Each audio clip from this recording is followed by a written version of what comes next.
Well, hello there, and welcome once again to the Set of the Verdict. I'm Mick Cornett, without Kent Myers this week, but Kent will be back in a couple of weeks. Today's guest is Alan Bratton. You may know him as a former Oklahoma State golf player, but he joins the staff this year as its head coach. Oklahoma State established its golf program back in 1947, and Bratton is only the fourth coach in the program's history. We'll hear more about what he sees the future of Cowboy Golf coming up today on The Verdict.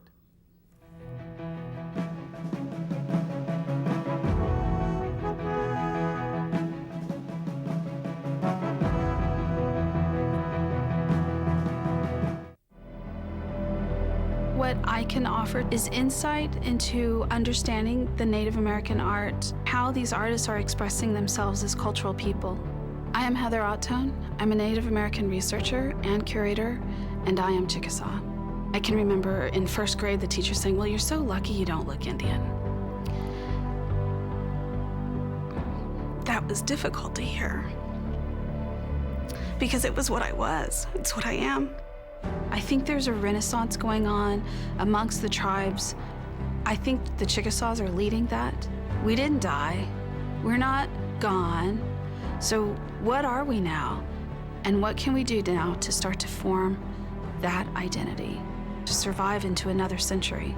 And to have the culture guiding us into that future, that would be significant. See more stories about the Chickasaw people at profilesofanation.com. It's a North American energy revolution. We're the fastest growing source of new oil and natural gas supplies in the world. The shift to North American energy will create approximately 3 million jobs. All that money we've been sending overseas, $400 billion a year. Imagine that staying in our economy. It's a game changer. Real energy independence starts now, and it starts with Oklahoma.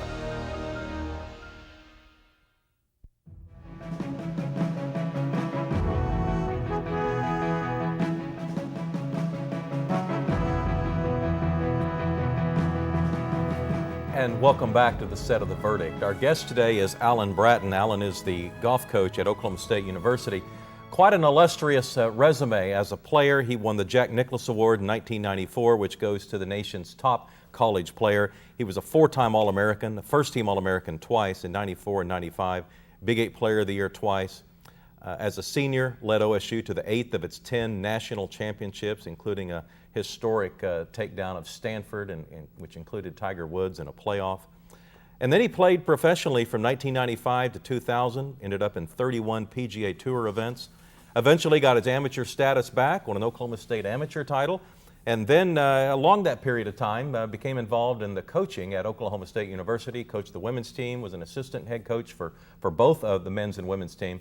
And this year begins his tenure as the fourth Oklahoma State golf coach. Welcome to The Verdict. Thanks for having me. You bet. And you've got to be excited. You were telling me right before we started taping that you've already had 4 events. There's 4 events in the fall season. Tell us about how those events turned out. Yeah, we just finished the fall. I believe we moved up from, I think we started the fall ranked 16th or 17th, moved up to 3rd in the rankings. So I think we built some pretty good momentum. First 2 tournaments we finished 3rd.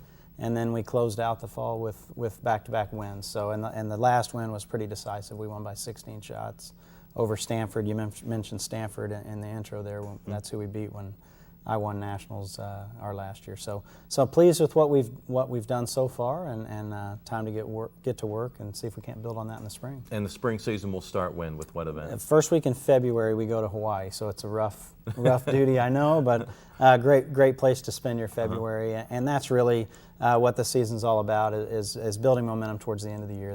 Those are the tournaments that matter, the conference and the national championship, and hopefully we can make some noise. Let's back up. Where did Alan Bratton grow up? I grew up in College Station, Texas. My dad, my whole family went to Texas A&M, and I grew up an Aggie, loved Texas A&M, but I wanted to be a golfer, and as soon as I started looking around at where good players were and the best place to go play college golf, and there was no doubt it was Oklahoma State, and Scott Verplank was winning professional events as an amateur, and Bob Tway, and those guys were doing great. So I wanted to be a part of the program, and fortunately Coach Holder saw me somewhere and gave me an opportunity to come up here. What was your junior career like? Were there rankings for junior players back then? There were, a lot different than today. There weren't as many tournaments, but I was one of the highest ranked kids in Texas, and I got fairly nationally ranked, but you know, so I had opportunities to go several places.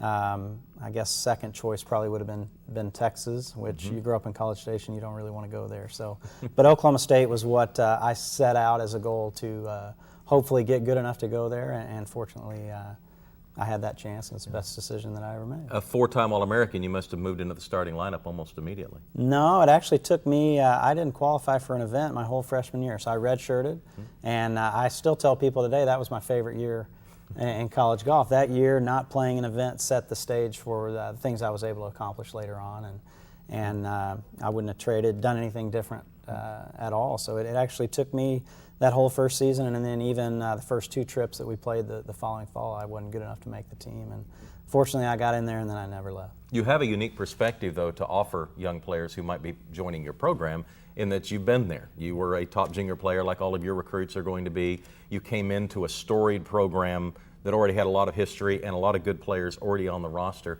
How do you keep a young person enthused when they're in their mind they're probably ready to step right in and maybe they're not ready? Well, hopefully we get a good mix of both, but I would love for our team to be good enough that it's hard to start as a freshman.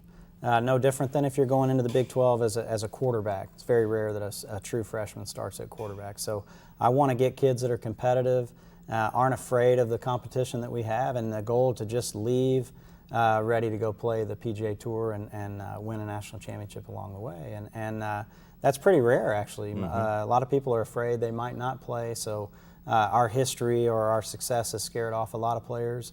But hopefully we can find the right fit, and when we do, Oklahoma State's been a wonderful environment for kids to develop, and it certainly was for me. A lot of technology changes since 1994 when you were a college athlete.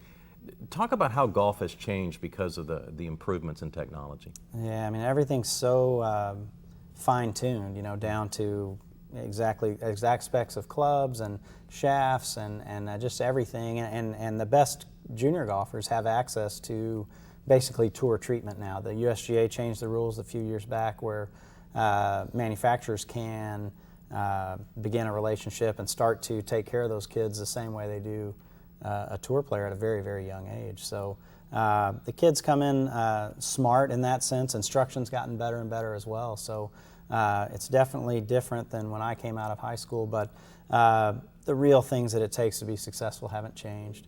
And you know, it's hard to over-prepare for what these kids want to do with their future. So you know, plenty of learning to be done in college, and they may think they're ready to be professionals right out of high school, but most of them have a long way to go. It would appear to me shafts are a little bit stronger, sweet spots are a little larger. Does that make it different in the way that you recruit a kid? Do you look at how, you know, forgiving the technology is allowing him to play at a higher level than he might not? Not so much. I mean, all the kids are playing. They have access to very good equipment, and so you're still looking at the athlete, and you're looking at what you think they can be down the road. That's one of the hard parts in recruiting is you are fortunate in golf where you can go over to the scoreboard and quantify how good someone is, where the other sports, it's very subjective. Where golf, it's not for today, but it's obviously to look into the crystal ball and see what somebody's made of, try to figure out what somebody's made of and what they can be 3 or 4 or 5 years down the road is tough. So that's always the challenge, and I just lean back on experience of the good players that I've been around and looking for those similar characteristics that I've seen pan out in the past.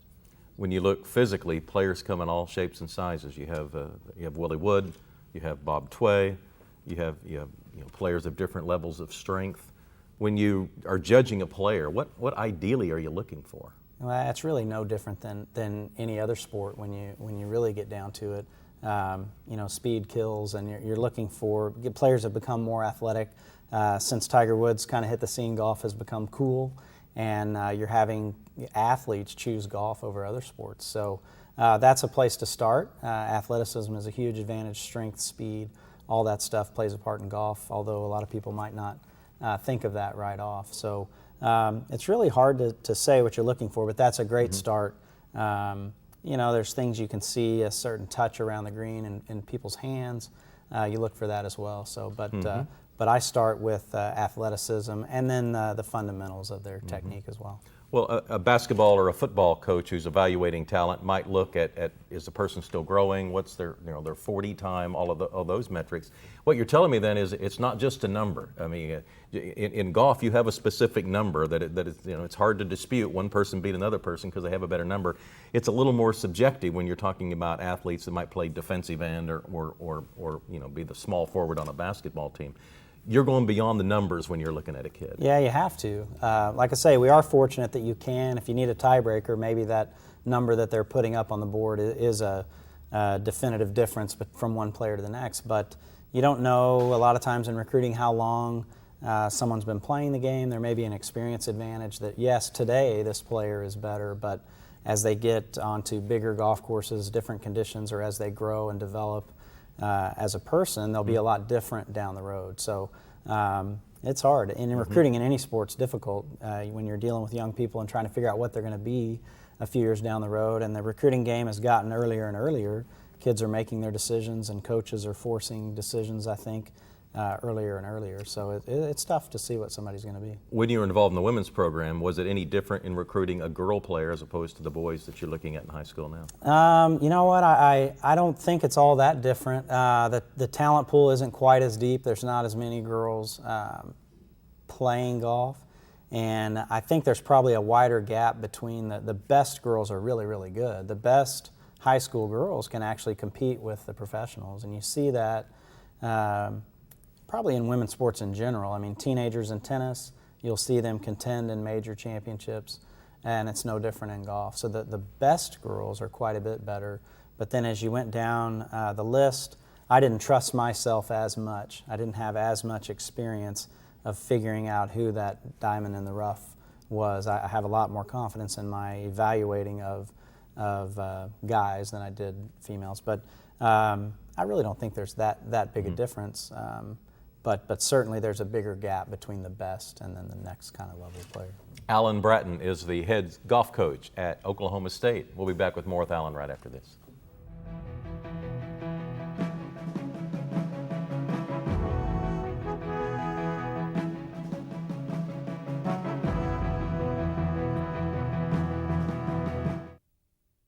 When you have something important to communicate, it becomes clear that there's a lot of competition for your audience's attention. So how can your message stand out and actually resonate with your audience? Legal Graphics has the answers. The team at Legal Graphics will work with you to plan, design, and even test your presentation to ensure your message will be heard and remembered. Call Legal Graphics today to schedule an appointment. The readiness is all.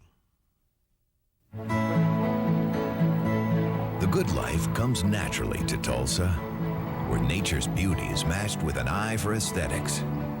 A legacy of neighborhoods graced with lawns and landscaping and handsome homes. A place that seems to have patented an ideal lifestyle. Bank First is loyal to the quality of life Tulsa assures its citizens, to the priority placed on education, culture, and growth. Loyal to builders who transform raw land into residential charm. Developers who see opportunity and add vitality to Tulsa's economy. Bank First serves both enterprise and private lives that need a loyal partner. It's how we help nurture this city's very good life. Bank First.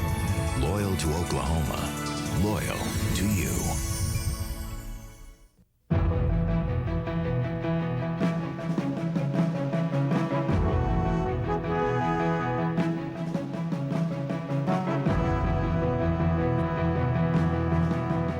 Welcome back to the set of The Verdict. Mick Cornett going solo, at least from the host perspective this week. Kent Myers will be back in a couple of weeks. Our guest this week is Alan Bratton. He's the men's golf coach at Oklahoma State University. Some relationships that the program has with the private sector have benefited. Let's start with the relationship with Ping. And that's been a relationship that at one point kind of helped lead to the construction of the golf course. Yeah, absolutely. And I feel really blessed. I was actually playing golf at Oklahoma State when we built Karsten Creek. So I got to see Coach's dream go from that dream to a reality. And Ping's always been there for more than just Oklahoma State, lots of college programs. But certainly we have a special relationship with them. John Solheim runs the company. 2 of his sons went to school at Oklahoma State. One of them was a teammate of mine. And then personally for me, I went to work for Ping because of that relationship that I built with some of the leaders of the company. And when I quit playing professional golf, they offered me a job. So they hold a special place in my heart, and certainly at Oklahoma State. Anyone involved with Oklahoma State golf program owes a lot to the Solheim family and Ping. And to a certain extent, they have naming rights on the course. Karsten Creek, as you said, opened about 20 years ago. It's still one of the top collegiate courses in the country. Talk about the advantage that your players have, and you might have as a recruiting advantage to bringing them in to a world-class course. Yeah, absolutely. Nobody's got a place like Karsten Creek. Every school, every top school's got a nice golf course that they get to go play, but nobody owns a golf course like Karsten Creek.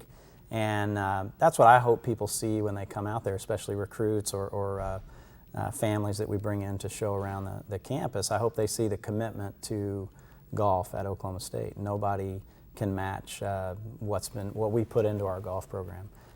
So that's what I hope they see, and then I hope they see that you can make dreams come true. That was Coach Holder's vision, and he had a dream and went and made it happen, which was very difficult to do in a small town, to raise that kind of money and build a place as special as that. So I hope that's what our recruits see, and it's pretty inspiring to go to work every day there, and obviously easy to sell the program with passion when you get to showcase something like that. As a golf coach, you have to pick a starting five. How subjective are you in selecting who's going to play in a given tournament? Is it totally based on qualifying scores, or do you have certain criteria that you apply to the selection? At the beginning of the year, we go straight off qualifying, and then as the year goes, each kid in the end, they may not want to admit it, but they earn their spot. At the end of the year, we will pick the team, but as we go through the year, there's a balance of picks and qualifying. Obviously, you weigh tournament performance above what they do at home, but at the end of the day, it's on me to put together the best team we can, and so once we come down to the end, we'll look at results, and sometimes, you might break the tie on just some intangible that you see.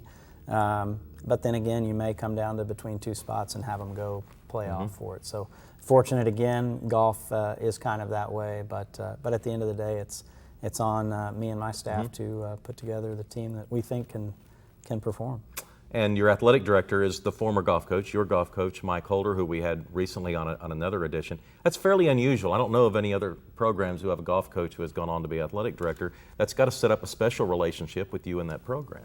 Yeah, and that's another thing we get to sell in recruiting as we talk with kind of where golf ranks in the pecking order at Oklahoma State. It's different than any other school, and that's one of the big reasons. The man running the department has 32 years as a golf coach. So certainly we, in our history, has a respect factor among other coaches and other places, and I just think that's a huge advantage. It's a huge advantage for me as a coach, because he's experienced just about anything that you can experience. So he's a great resource for me. He's a great resource, I think, for our players to lean on. So I encourage all of them to build a relationship with him, and then all the other coaches. That's one of the great things about Oklahoma State. It's a small place, and we've got guys like John Smith running around there, Mike Gundy, people that went to school there, succeeded at a high level, and in John's case, was the best in the world at what he does and did. So I encourage all our players to take advantage of that, and I think that's a great advantage that we have on most universities. As far as academics go, how much of a criteria is that when you're recruiting somebody? Are you cognizant of their grades? How much do you prioritize? Absolutely. You're trying to identify intangibles, and if a kid will pay the price and keep his grades up, chances are he'll one, be able to handle college coursework, and then two, be able to balance traveling and keeping his grades up, and hopefully being an academic All-American. I'd love for all of our players to be first-team All-Americans and academic All-Americans. There's not very many people have been able to do that, and we're certainly looking for the best athlete and the best student we can find. So we make it a priority. I told you we were going to be going to Hawaii at our first tournament in the spring, and our kids have to meet a certain grade benchmark, or no matter how they play on the golf course, they'll stay at home. National media follows closely athletes who come out early. In basketball, there's the one and done theory that used to be in place. And football players can come out early. Baseball players can come out early. It doesn't happen as much in golf, but it seems to be happening more and more. Is that the trend? It really is, and we've had that. We've been, I guess you could say, blessed, or we've had to deal with that a lot over the years between Hunter Mahan, Charles Howell, Pablo Martin, Jonathan Moore, Ricky Fowler, Peter Uihlein, Morgan Hoffman. Those are all some of our best players just in the last 10, 12 years that have all gone on to nice professional careers. So, that can hurt you because you have to replace that in recruiting, but those guys are great ambassadors for the university for the rest of their career. And fortunately for us, Ricky's done a nice job of representing Oklahoma State and the state of Oklahoma in general out there on tour. He can't hide in that orange, and he's kind of set the tone for a lot of young guys since then. Morgan, Peter, those guys are wearing orange when they play on the tour, especially on Sunday. So they've been great ambassadors for the university for sure. Did Tiger Woods start that, or was he kind of the well, first? Tiger started wearing red on Sundays, but it's just a coincidence that it happens to be his school color. He's never claimed that had anything to do with Stanford, but Ricky's made no mystery that he's wearing orange because of the pride that he feels in his school. Talk about Tiger Woods' effect on golf. He's a contemporary of yours, and golf feels different in a post-Tiger or in a Tiger world. No doubt. He changed the game completely, the perception of the game and the people that play it. Golfers are accepted as athletes now, and there's no question that Tiger's played a big part in that, and certainly the purses.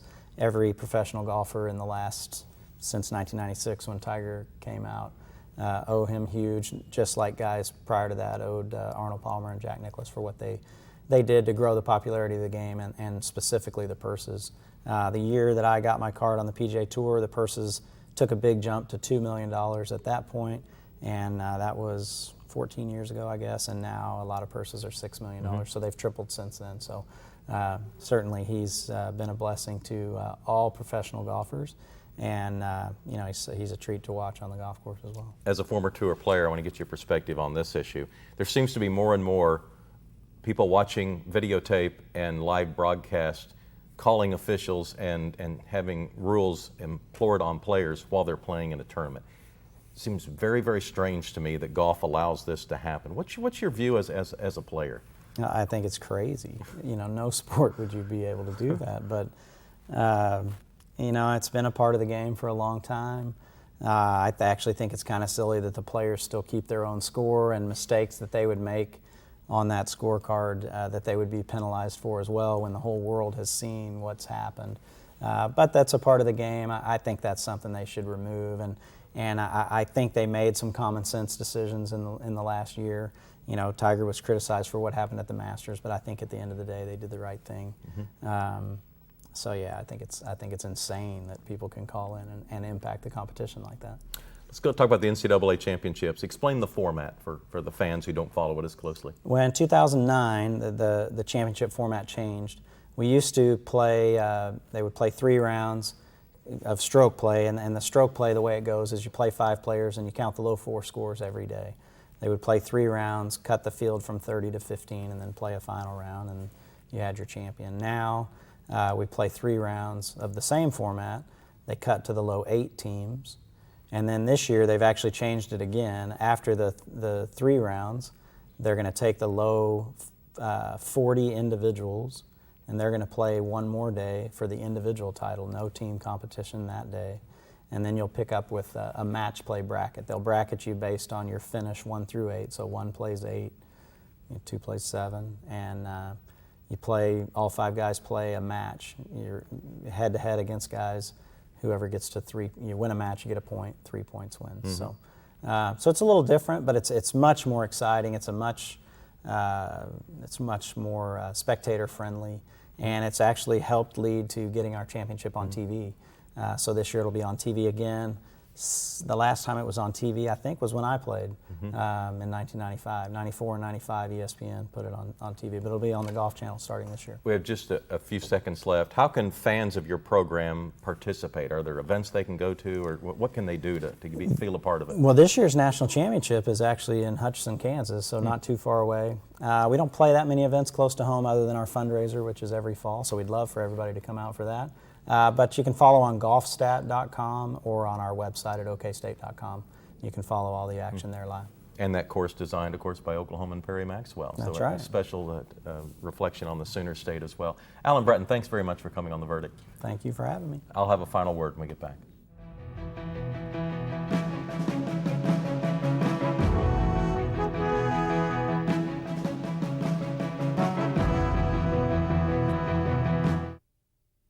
All children deserve a life of hope and love, but sometimes they experience a life of pain, neglect, and abuse.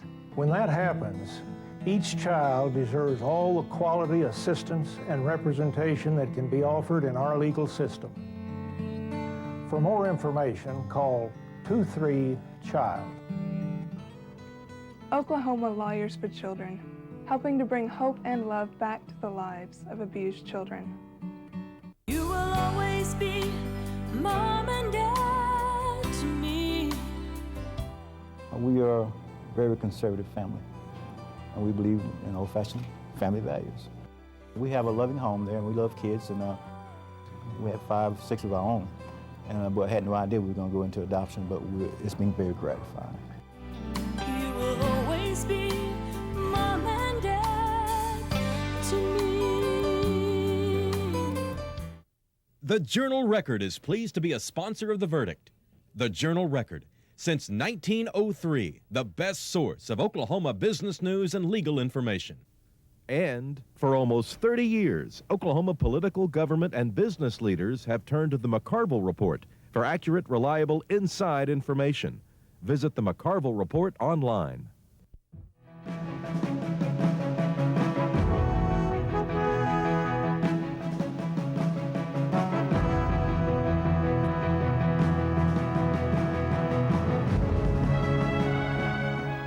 Welcome back to the set of The Verdict. Mick Cornett without Kent Myers. Kent will be back with us in a couple of weeks. Today's guest was Alan Bratton, the men's golf coach at Oklahoma State University. You know, golf programs are becoming more and more competitive, and it is even more difficult for a program like Oklahoma State, which has been at the top in so many years, to stay there, but they seem particularly well suited with Alan Bratton at the top. His website, if you'd like more information on the Cowboy Golf team, okstate.com. We've got a website too, theverdict.tv. Love to have you go there and tell us about a guest you'd like to see. Be back next week with another show. See you then.